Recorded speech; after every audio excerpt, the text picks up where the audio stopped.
Selamat datang kembali di channel Energi Positif. Kali ini saya akan membagikan satu langkah sederhana untuk mengatasi sebuah penyakit yang sepertinya diidap oleh semua orang, yaitu overthinking. Silahkan kamu simak video ini sampai habis. Belakangan ini, masalah overthinking itu sepertinya menjadi sesuatu yang kayaknya memang dialami oleh semua orang, bahkan termasuk saya sendiri tadinya. Dan karena semua orang mengalaminya, maka situasi ini dianggap sebagai situasi yang wajar-wajar saja.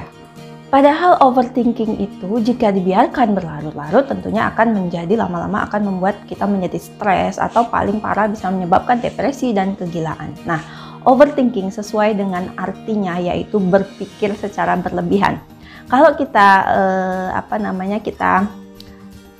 kita dalami lebih lanjut, overthinking atau berpikir berlebihan ini biasanya dibagi dua, yaitu overthinking yang bersifat memikirkan kejadian yang sudah berlalu, atau overthinking yaitu memikirkan kejadian yang belum terjadi.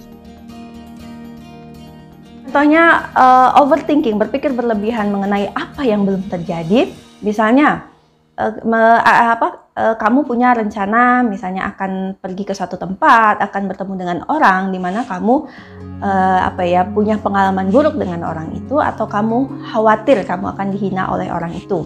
Nah, sebelum hari H, maka pikiran kita itu biasanya berkecamuk gitu ya. Nah, nanti saya gimana dong kalau ketemu dengan dia, saya harus ngomong apa? Nah, nanti kalau saya begini nanti saya dihina. Pokoknya berbagai macam rencana, berbagai macam trik ataupun hal-hal yang ingin kita lakukan nanti, mungkin 5 hari lagi, mungkin seminggu lagi, itu terus bercokol di dalam pikiran kita.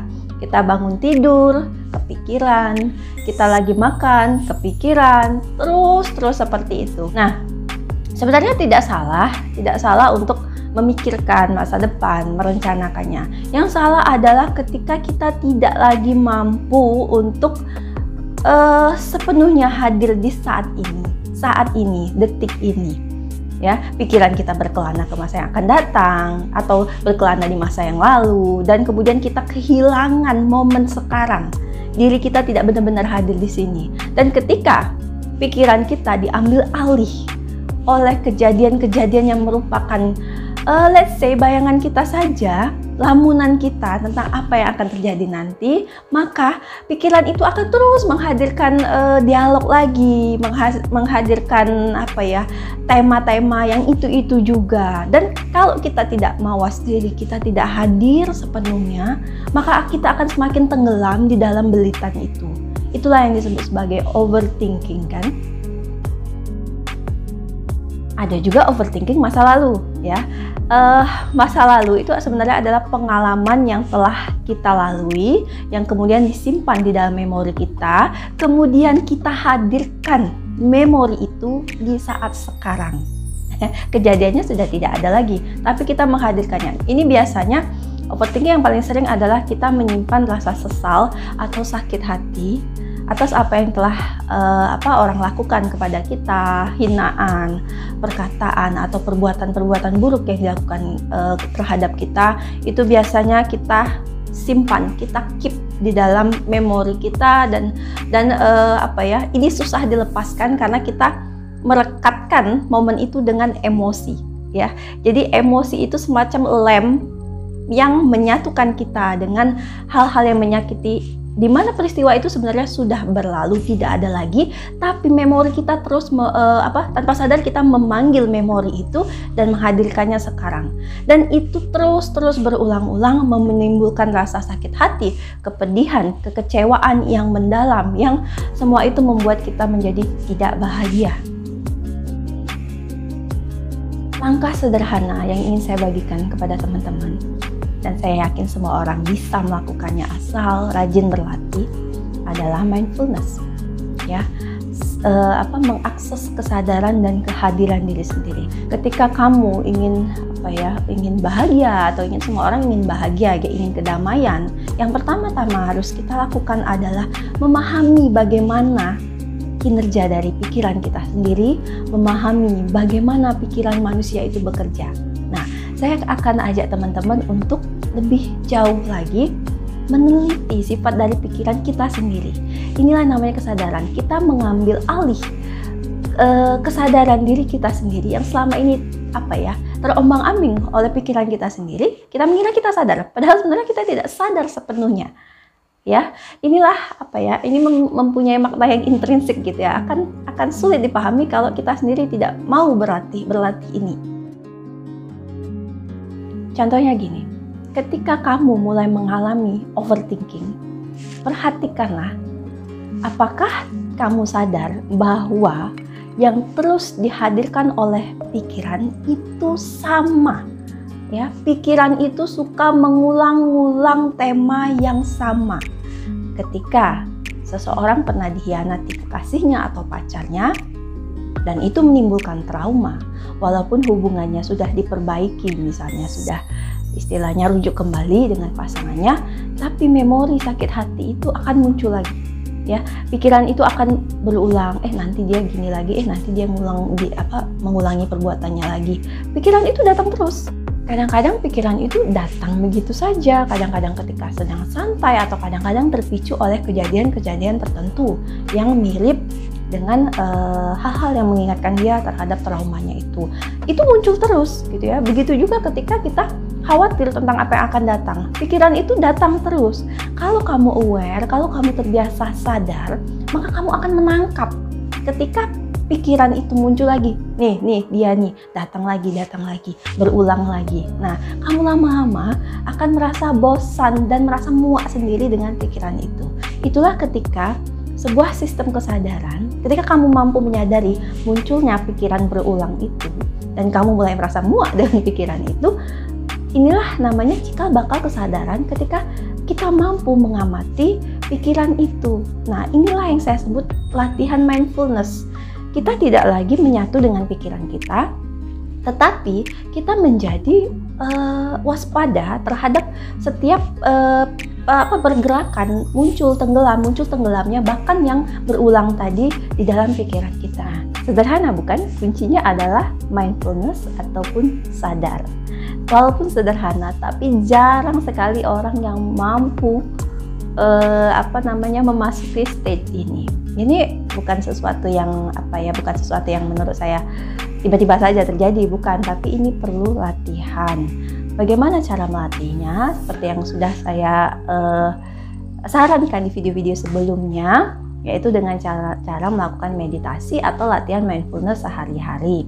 Nah, untuk untuk lebih memperjelas lagi bagaimana kita mengatasi overthinking ini, kamu silakan cek video saya nomor 28 ya, yaitu mengenai diri kita yang sesungguhnya, judulnya nanti saya tempatkan.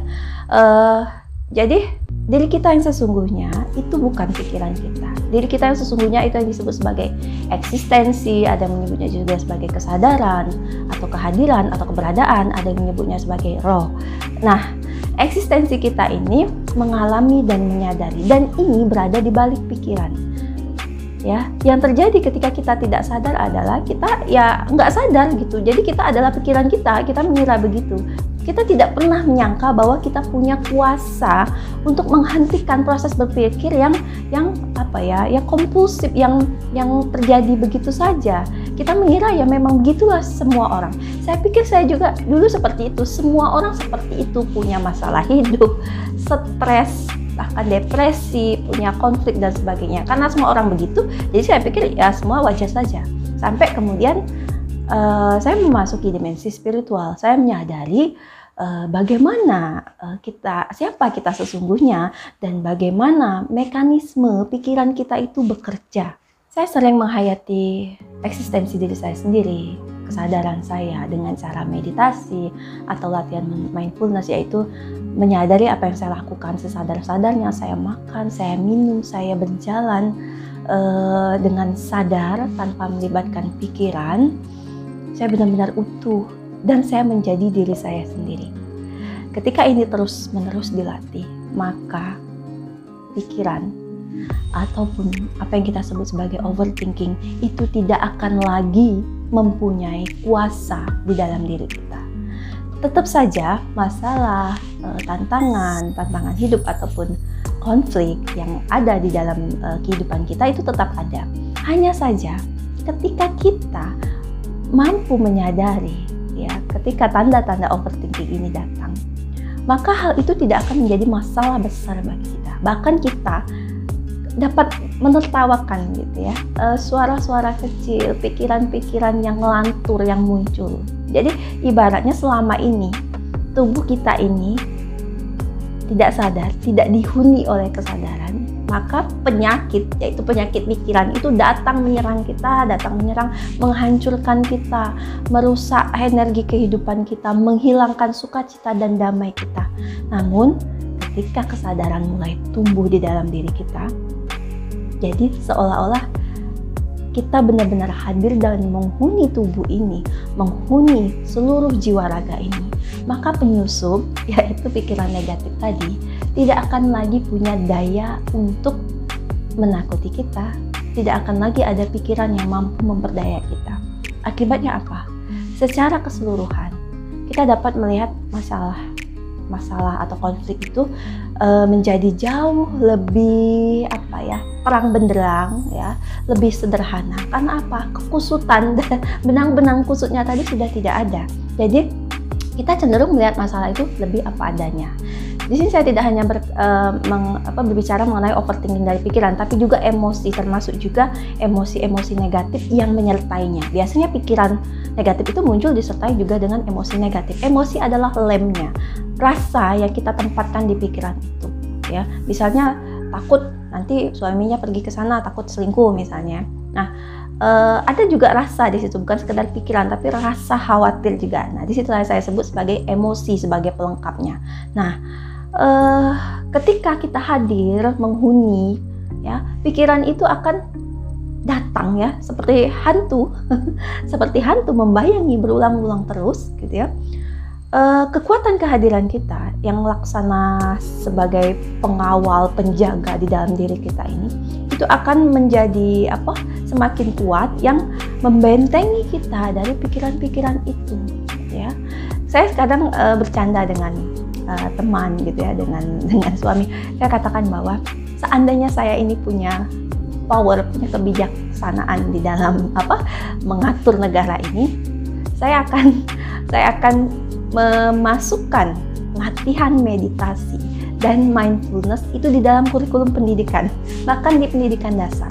Anak-anak bahkan dari TK pun saya pikir itu lebih baik kalau diajarkan mengenai hal-hal spiritual seperti ini, dan terutama diajari untuk mengatasi bagaimana pikiran negatif, diajari bagaimana mengenal diri mereka yang sejati, mengenal pikiran mereka.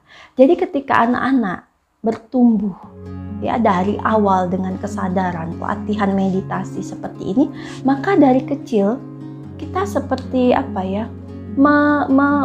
melahirkan generasi baru yang memiliki kesadaran spiritual.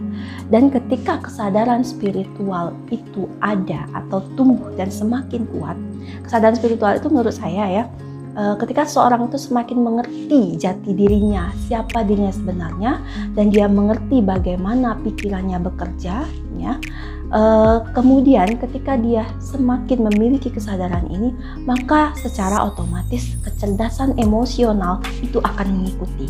Saya pikir kecerdasan spiritual, emosional, intelektual itu berbanding terus, ya, saling melengkapi. Yang pertama-tama itu tadi, ketika orang memiliki kesadaran diri, kesadaran spiritual dengan baik, maka dia akan mampu memilih emosi mana yang akan dia keluarkan ketika berhadapan dengan siapa, gitu ya. Ketika menghadapi situasi konflik, baik konflik batin maupun konflik di luar dirinya, dia sudah mampu mengatasinya di tingkat internal dulu. Baru apa yang dia keluarkan itu tidak akan sembrono atau ngawur lagi. Kalau kamu perhatikan, tidak ada orang spiritual itu yang bodoh. Jadi otomatis kecerdasan intelektualnya pun meningkat karena dia benar-benar menjadi dirinya dan dia mengetahui cetak biru dirinya. Jadi orang-orang yang kadang-kadang ya, bukan berarti pendidikan formal itu tidak penting, bukan, tapi memang harus diiringi, dibarengi dengan pendidikan spiritual, pengenalan diri, ya, juga mengiringi pendidikan formal seperti itu. Karena banyak sekali sekarang ini orang yang cerdas, tapi membangun ini, membangun itu, menemukan ini, menemukan itu, tapi mereka tidak memiliki kesadaran diri. Akhirnya apa yang mereka lakukan itu malah merusak, ya. Ketika orang di puncak ketenaran, puncak kekayaan, malah melakukan kriminalitas, malah melakukan tindakan bunuh diri karena mereka mengalami kekosongan dan tidak mengerti kenapa mereka ada di dunia ini. Nah, sebaliknya orang memiliki kecerdasan spiritual mungkin adalah orang-orang yang tidak menjalani pendidikan tinggi, tapi dia memiliki kesadaran, dia tahu kenapa dia hadir di bumi ini, dia terpanggil melakukan ini, melakukan itu, dan dia menjalani hidupnya sesuai dengan cetak birunya, sesuai dengan takdirnya. Bagaimana mungkin kita mengetahui takdir kita, mengetahui cetak biru kita, kalau kita sendiri tidak paham kenapa kita harus hadir di dunia ini, kenapa kita mengalami ini, kenapa kita mengalami itu. Itulah kenapa menurut saya sejak dari kecil anak-anak semestinya juga diajarkan bagaimana mengenal diri mereka sendiri, bagaimana mengatasi konflik, yaitu dengan belajar meditasi, belajar mindfulness. Nah, bagi teman-teman yang tertarik untuk berdiskusi lebih lanjut mengenai tema-tema yang ada di konten YouTube saya, bagi teman-teman yang tertarik, teman-teman silakan mengunjungi email saya yang saya tempatkan di deskripsi video saya. Juga di video ini nanti saya tempatkan. Silakan teman-teman tinggalkan nomor telepon, nanti kita akan bikin grup sehingga kita bisa saling sharing, saling berbagi mengenai tema-tema yang berkaitan dengan spiritual seperti yang saya sampaikan di video-video saya. Demikian video kali ini. Saya harap video ini dapat membantu teman-teman yang sedang mengalami overthinking, sehingga ketika kesadaran kita meningkat, kita sudah mampu mengatasi pikiran-pikiran negatif itu. Terima kasih sudah menonton. Salam damai, salam hening.